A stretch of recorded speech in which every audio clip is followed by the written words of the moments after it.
Greetings. Welcome to the Money Script Podcast. I'm your host, Yohance Harrison, financial advisor and financial literacy educator. In each episode, you'll hear incredible interviews and get tips and strategies that you can implement into your daily life to help you improve your money script and grow your wealth. Thank you for taking some time with me today. Let's get into this episode of the Money Script.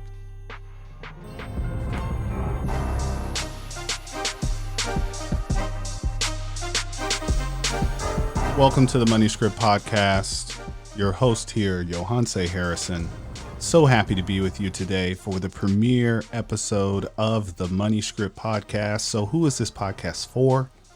This podcast is for anyone who wants to grow their financial literacy. This podcast is for anyone who wants to grow their wealth. It's for people that want to learn how to become financially independent. It's for entrepreneurs. It's for business owners.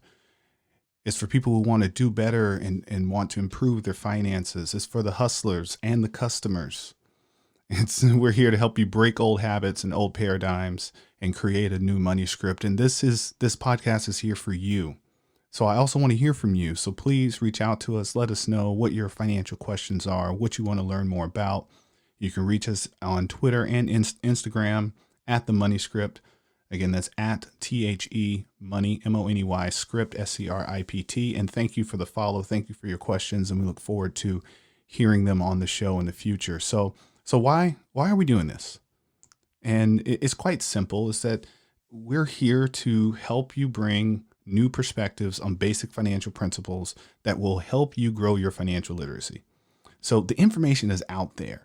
And what I find is that a lot of times we just don't have access to the information or access to the people who can bring us that perspective, who can tell us that story that resonates within us, that makes us want to get out there and take action and do something different. So I'm here, and we are here, and it's not just me, but we are here to bring that to you. So what is a money script? Well, a money script is a movie or a rehearsed conversation that you have with yourself. It's the voice in your head that comes up whenever you are processing a financial decision. So whether that decision is are you going to buy or lease your next vehicle, or maybe that decision is trying to figure out what package to take from your cable company, or any financial decision, buying some furniture, buying a new home, putting money into your 401k at work, or, someone mentions, hey, do you have a Roth IRA? And you're like, I don't know what that is. There's some conversation, subconscious conversation that you have with yourself every time you're faced with these real life financial decisions. And so we are here to help you change that money script, so that you can rewrite a different money script, so you can have a different version of that movie in your head, so you can make better financial decisions. So again, it's about growing your wealth, building your financial literacy, helping you reach that point of financial independence. Now, I found that these money scripts that we have, a lot of them just came to us when we were children. They were just impressed upon us either by our parents or grandparents, aunts, uncles, whomever we spent a lot of time with when we were between the ages of about 6 and 12. That's when they say the first money memories are established. So think about it. What are some of your first money memories? What are some of the first impressions that you received about money? Did you hear things like, money doesn't grow on trees? Did you hear things like, this money is burning a hole in my pocket? Did you hear things like, we can't afford that? I don't get paid enough. I've never been able to afford. I will never be able to afford. It's those messages sometimes that were imprinted upon us and made us apprehensive or even scared or nervous. Or I've even heard some people describe it as nauseous. They get nauseous just thinking about their money. I've talked to people that, have advanced degrees and have hundreds of thousands of dollars with student loans, and they're also earning hundreds of thousands of dollars. But when I want to talk to them about the relationship between their earnings and the debt, they said, "Oh, it makes me nauseous." I'm like, "Not, I get it, but it's just numbers on a piece of paper, and we can get through this. Anyways, that's for another episode. We'll get into student loan debt. We're going to talk to some people. Speaking of student loan debt, I know there's about $1.6 trillion of student loan debt out there. I personally have some student loan debt that I'm still paying down. My wife has student loan debt. She's still paying down. My son has student loan debt. So I'm telling it from the heart. This is real. I'm dealing with it just as you are dealing with it out there. However, I have met some individuals that have managed to pay off their student loan debt, even when it was hundreds of thousands of dollars. And I can't wait to share some of those stories with you, especially if you're someone out there. Maybe you just have 20,000 or 30,000 or 2,000. And even that is a lot to you. We're going to talk about how some strategies that you can implement to help you get rid of that student loan debt. So again, these financial norms we picked up from adolescence, from when we were in sometimes elementary school or middle school. And funny fact, middle schools are required to have financial education. They're not required to have financial education. They're required to have sex education throughout the entire country. However, it's less than 20. I think last count in 2018, I think it was 17 states.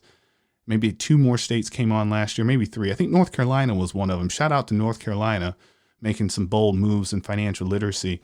But even the states that require financial literacy, they require it in high school.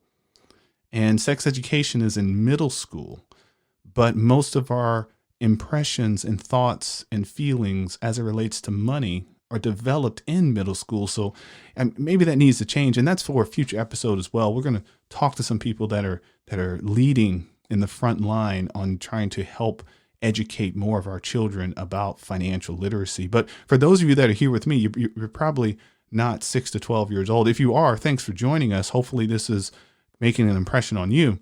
But for the rest of us that are young adults and middle-aged adults and even older adults that still don't quite understand how to get ahead financially or how to create financial independence or understand basic things like diversification and risk and investing and compound interest and inflation. And I know I'm probably saying some terms you've heard of, or some of them are maybe new to you. But again, this is about bringing you access to the information, bringing you access or getting you access to the people that have lived these stories, that have changed their money script and are making real change and real progress for themselves, for their families, and for generations to come. So with that, I really want to spend today's episode in helping you just create a foundation for where we are going to go from here. So that foundation begins with understanding your current relationship with money, your current money script. What is that movie? What is that story that plays in your head when it comes to your finances? So I want you to think about it. Think about what was your first experience with money? How old were you? Who were you with? What was that experience? Was it a good experience? Was it a uncomfortable experience? Now also think about, when was the first time you had what you referred to in your mind as a lot of money? How much was that? Was it your first paycheck? Was it a gift that you received? When did you have the first thought of, "Ooh, I have a lot of money," or "This is a lot of money"? Or maybe you didn't have it. What is your first memory of knowing someone that has a lot of money?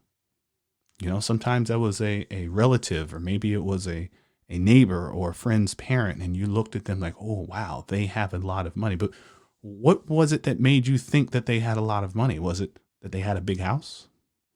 Was it the car that they drove? Or did you get a look at their investment statement? Or did they just tell you, "Hey, I have a lot of money"? I don't know. Maybe that happens. But I really want you to be able to connect with your first money script and your first relationship that you had with money, and how that relationship has influenced the decisions that you make today.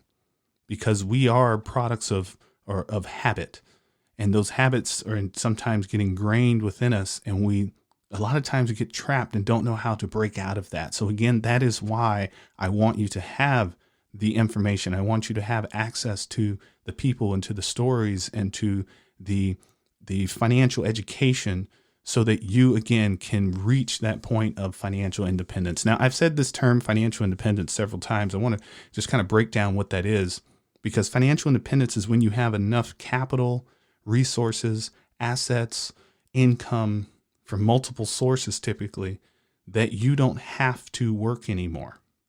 Now, maybe you work because you want to, or your work turns into some form of volunteerism.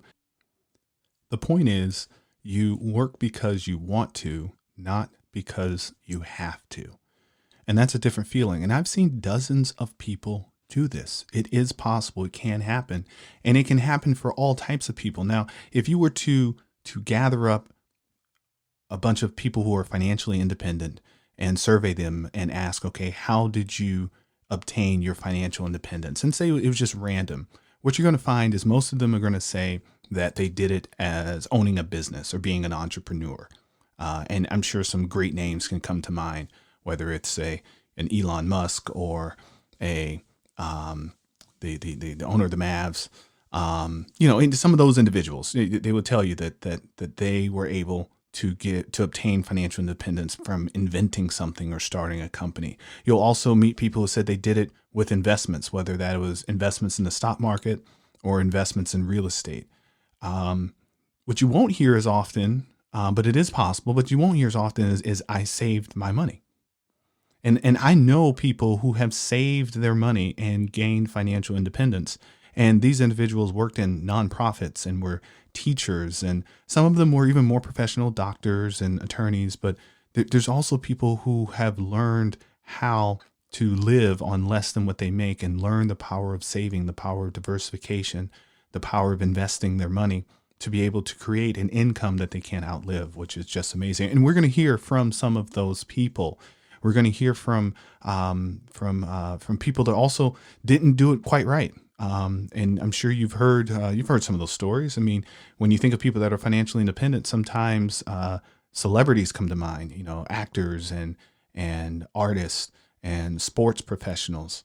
And yeah, there are some actors and artists that are reaching billionaire status, but there's a lot of them that don't make it because of the poor decisions that they make. And we're going to hear from some of them as well, so that you can make sure that you don't repeat those same mistakes. Because that's the thing. You don't have to learn everything on your own. You can also learn things through other people as they share with you their stories and the mistakes that they've made.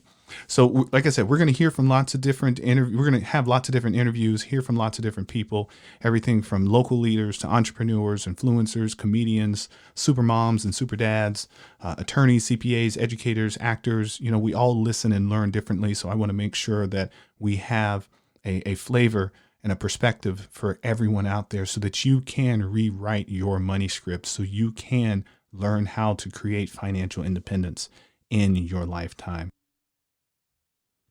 So thank you for tuning in to our first episode of The Money Script. Remember to reach out to us at The Money Script on Instagram and Twitter. Let us know your questions. Let us know what you want to learn more about when it comes to finance. So of course, follow us wherever you listen to podcasts. And of course, if you're looking to get more help with your finances on a personal level, go to moneyscriptwealth.com. Again, moneyscriptwealth.com. You can schedule your own personal one-on-one time with me. And just remember that investments that are mentioned on today's episode and any future episodes are for information and educational purposes only, and are not a solicitation to invest. So financial advisory services are offered by the Money Script Wealth Management, which is a registered investment advisory firm registered in the states of Texas and California, and other states were exempt. Money Script Wealth Management and guests of the episode may have ownership or interest in investments mentioned on today's show, so please consult your tax, legal, and other professionals for specific advice about your situation. Until next time.